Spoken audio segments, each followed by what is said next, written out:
जय हिंद साथियों, मैं दिल्ली से अलकलामा आप सभी का स्वागत है। और क्या कहूँ, आज लॉकडाउन 4 शुरू हो गया है।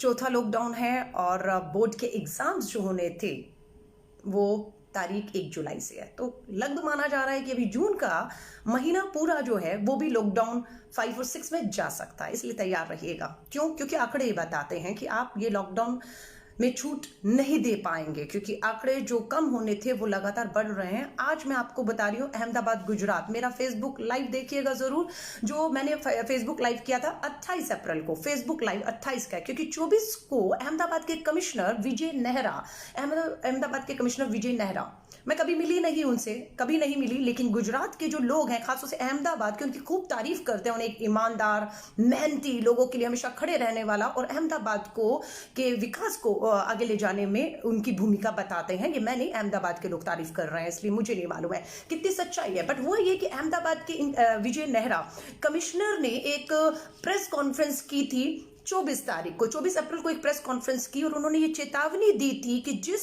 तेजी के साथ अहमदाबाद, गुजरात के अहमदाबाद, जी हाँ, जहां पर नमस्ते ट्रंप हुआ था, उन्होंने वहां कहा कि जिस तेजी से आंकड़े बढ़ रहे हैं, हर 4 दिन में दुगने हो रहे हैं, उस रफ्तार से अगर हुए तो हम हजारों से लाखों तक पहुंच सकते हैं। और एक चेतावनी, अपनी जिम्मेदारी को समझते हुए, धोखे में ना रखते हुए अहमदाबाद के कमिश्नर ने चेतावनी दी। लेकिन असर क्या हुआ? सरकार को पसंद नहीं आया, गुजरात की सरकार को बिल्कुल पसंद नहीं आया कि ये कमिश्नर क्यों ये सब कह रहे हैं। उन्हें खामोश रहना है, आंकड़ों का खेल खेलना सीखना चाहिए उन्हें।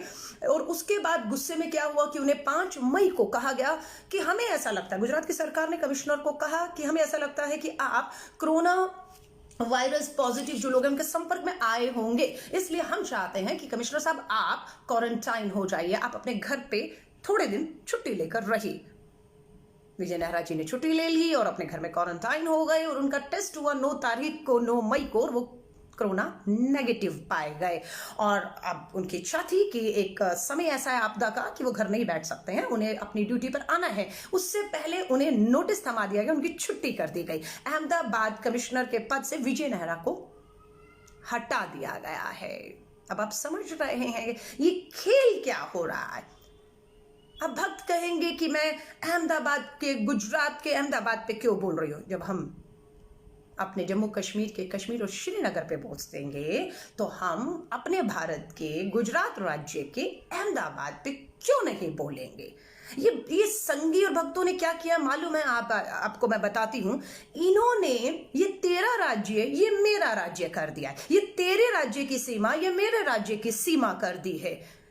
मैं आपको ये चेतावनी दे रही हूं, उनको समझा दीजिएगा। ये कोई हिंदुस्तान पाकिस्तान का बॉर्डर नहीं है, ये हमारा देश है, राज्य है। इन राज्यों की जो सीमाएं, सरहदें आप बनाने की कोशिश कर रहे हैं, वो हम होने नहीं देंगे। मजदूरों के साथ, माफी चाहूंगी इन शब्दों का इस्तेमाल करना पड़ रहा है, कि आज देश के गरीब मजदूर लाखों जो सड़कों पर है, भूखे और प्यासे मीलों चल रहे हैं, उनके साथ सरहदें बना दी गई हैं। गाजियाबाद यूपी का बॉर्डर, आज के हालात देखे आपने, नहीं देखे तो फेसबुक पे करिए, गाजियाबाद यूपी के बॉर्डर पे हालत क्या हो चुकी है। कोई सोशल डिस्टेंसिंग नहीं है, और भीड़ में दबे हुए मजदूर गरीब अपने घरों में जाने के लिए सरहद पर रोक दिया गया है उन्हें, और ये कहते हैं हम सरहद पार नहीं करने देंगे। आप कौन होते हैं सरहद बनाने वाले? ये इस तरह से व्यवहार कर रहे हैं जैसे हिंदुस्तान पाकिस्तान की सरहद पर कोई आतंकी है जिसे घुसने नहीं दिया जाएगा भारत में। इसी तरह का व्यवहार किया जा रहा है उस गरीब मजदूर से कि आप उन्हें सरहद अपने घर नहीं जाने देंगे। मैं पूरी तरह से इसका विरोध करती हूं और आपसे समर्थन चाहूंगी कि भारत के अंदर जो सीमाएं बनाई जा रही है, जो सरहदें बनाई जा रही हैं, उन्हें रोका जा रहा है। उनका ये कहना है कि क्या गारंटी है कि ये सरहद में से, अब हमारी सरहद से, सीमा से, गाजियाबाद से, बॉर्डर से, यूपी के बॉर्डर से अंदर आएंगे तो ये कोरोना वायरस पॉजिटिव नहीं होंगे। बिल्कुल इनका टेस्ट करने की जिम्मेदारी आपकी है। अगर कोई कोरोना वायरस पॉजिटिव है भी तो उसका इलाज करने की जिम्मेदारी आपकी है। आप उसको यू कहकर आप उसे भगा कैसे सकते हैं कि आप मेरे राज्य के नहीं हैं, आप मेरे राज्य में काम नहीं कर रहे थे, आप बाहर से हैं, मैं आपको घुसने नहीं दूंगा। ये सरहदें और सीमाएं बनाई जा रही है।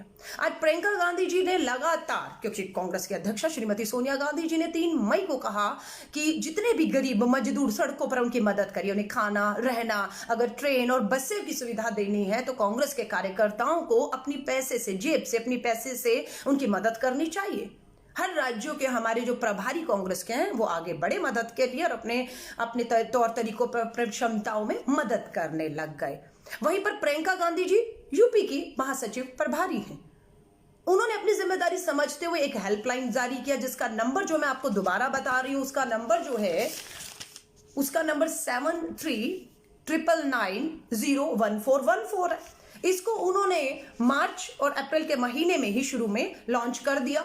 लॉन्च करते ही पूरे देश के अंदर ये नंबर वायरल हो गया।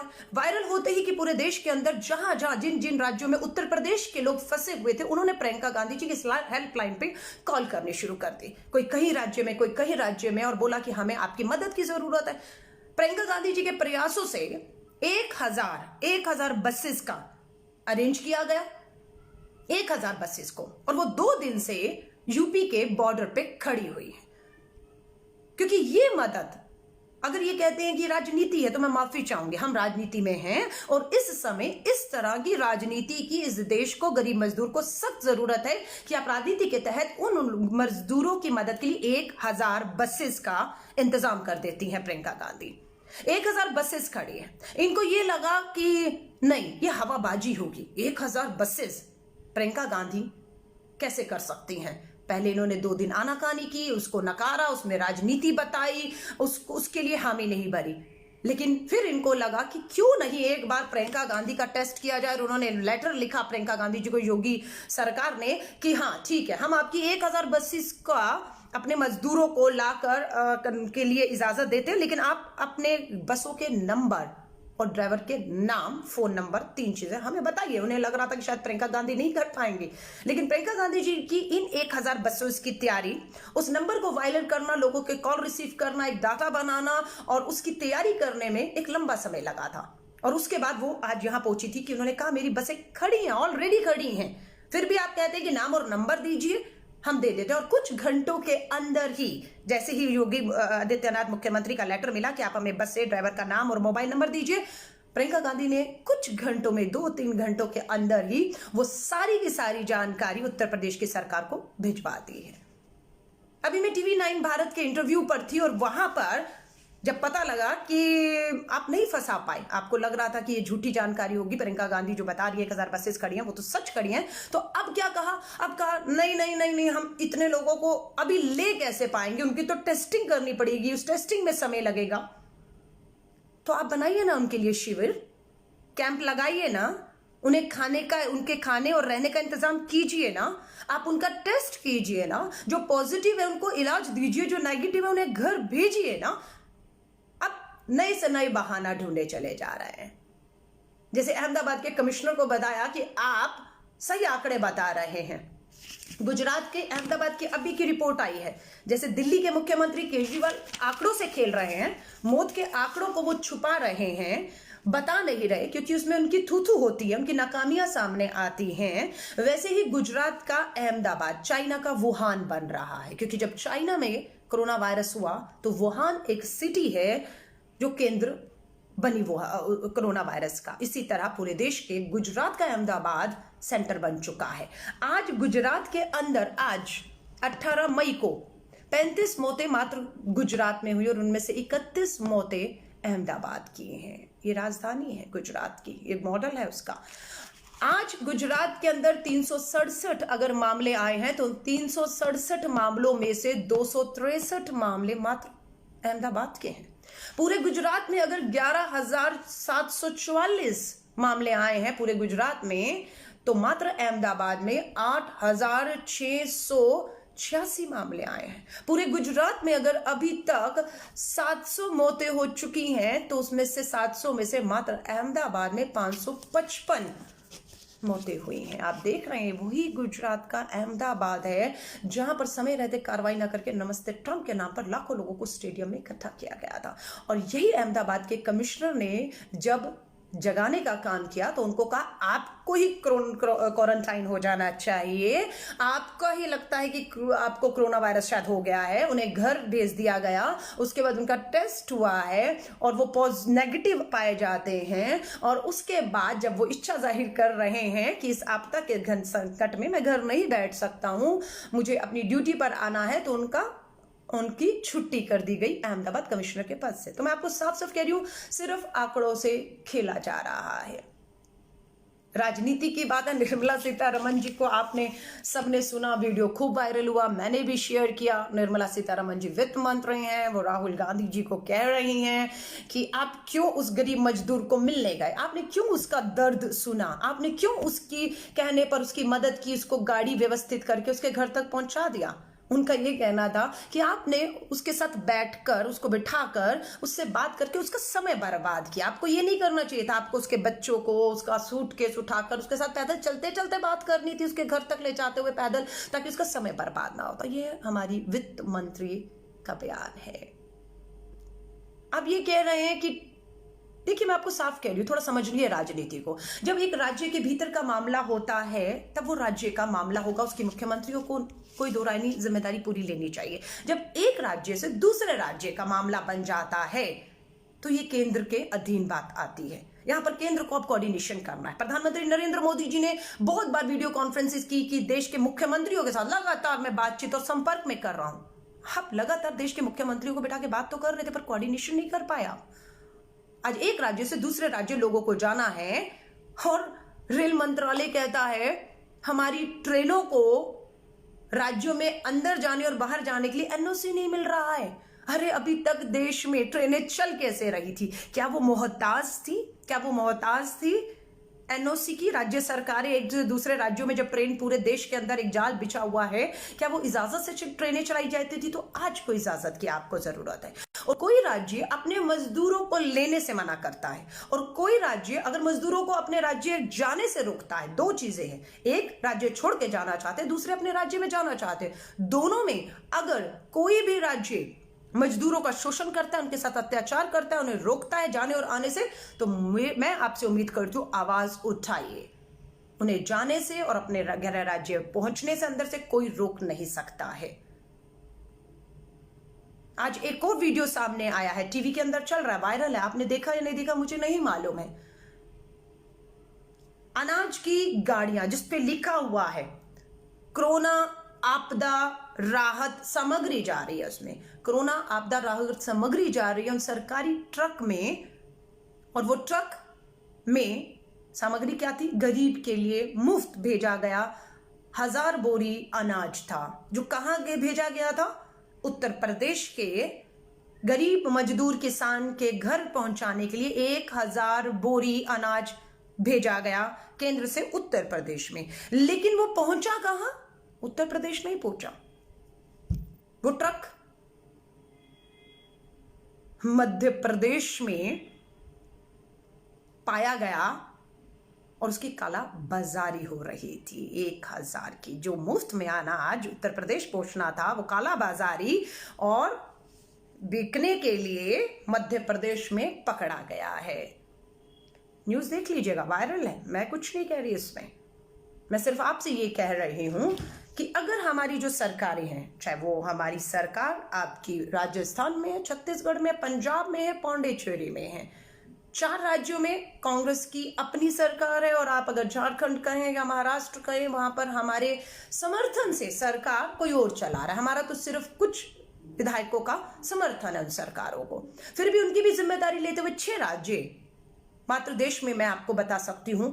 अगर वहां कोई कमी विद इन अ स्टेट है, आप बताइए।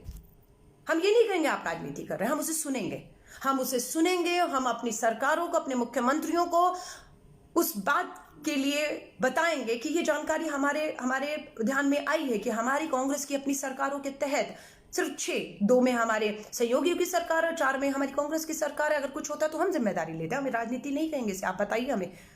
लेकिन अगर हम आपसे दूसरे राज्यों की बात करते हैं, क्योंकि वो राज्य, इनका कहना है कि वो तुम्हारा राज्य, ये मेरा राज्य है, ये तुम्हारे लिए होगा। ये जिनको हिंदू मुस्लिम करने की आदत है ना, ये तुम्हारा राज्य, ये मेरा राज्य, तुम्हारी सरहद मेरी सरहद, हाँ, ये तुम्हारी सरकार, ये मेरी सरकार, जी नहीं, ये देश हमारा है, इस देश का हर राज्य हमारा है, इस देश का मजदूर हमारा है। इसलिए मैं आपसे कह रही हूं, बहुत से अच्छे अधिकारी, जिस तरह से मैंने अहमदाबाद कमिश्नर विजय नेहरा के बारे में आपको बताया है कि किस तरह एक साजिश करके, क्योंकि वो सच्चाई बता रहे थे, उन्हें वहां से बर्खास्त किया गया है। और प्रियंका गांधी जी की 1000 बसें उत्तर प्रदेश के बॉर्डर पे तैयार खड़ी हैं, फोन नंबर, ड्राइवर के नाम, सब कुछ, बसों के नंबर भी दिए जा चुके हैं। अब बस इंतजार है कि कोई और बहाना ना लगाते हुए उन बसों को उत्तर प्रदेश की सरहद के भीतर जाने दिया जाए, वरना गाजियाबाद का आज का जो मंजर हम सब ने देखा है वो अपने आप में खतरा पैदा करता है। और दिल्ली के मुख्यमंत्री से मैं कहना चाहूंगी, ढोंग और तमाशे बंद कर दीजिए, ये समय नहीं है। आपके नेता कुछ कहते हैं, आप कुछ कहते हैं। जो आप कहते हैं केजरीवाल जी, वो आपके नेता चीख चीख कर कहते हैं, बट आपके नेता जो मीडिया में कहते हैं वो आप नहीं कहते हैं, आप खामोश हो जाते हैं। आप केंद्र से सवाल नहीं करते, आप मोदी शाह की जोड़ी को अब नहीं ललकारते हैं, लेकिन आपके नेता ललकारते हैं। आप समझ रहे हैं, ये जो दोहरा चरित्र है ना, हाथी के दांत खाने के और दिखाने के, और ये बंद कर दीजिए।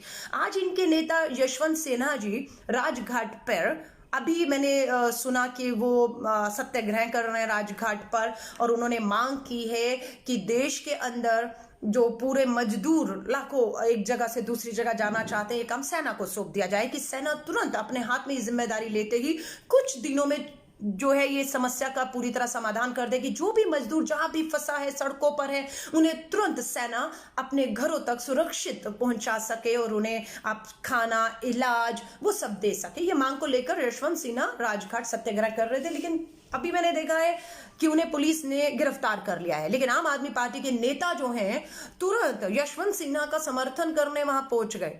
याद रखिएगा,